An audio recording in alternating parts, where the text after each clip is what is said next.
शीत दिने गाँव में समस्त पीढ़ा उपर होता है लाउ कखारू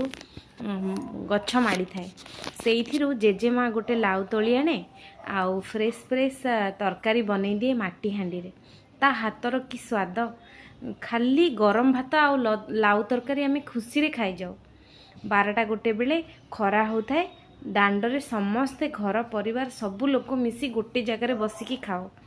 से जो मजा एबे बड़ हो गला पर भी से कथा सब बहुत मने पड़ुची आ मिस करूछु एबे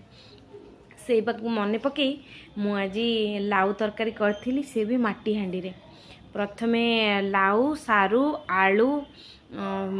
आउ पोई डंक दीटा लुण हलदी दे टिके माटी हांडी रे सिझे देली सिझी गला परे परिबा सेथिरे सुखिला लंका फुटण रसुण कंचा लंका छुंक देइथिली छुंक हो गला परे बड़ी भजा देकी आउ 5 मिनिट फुटई देइथिली हे सबु हो गला परे टिके जीरा लंका गुंड आ धनिया पत्र दे मोर हो गला लाउ।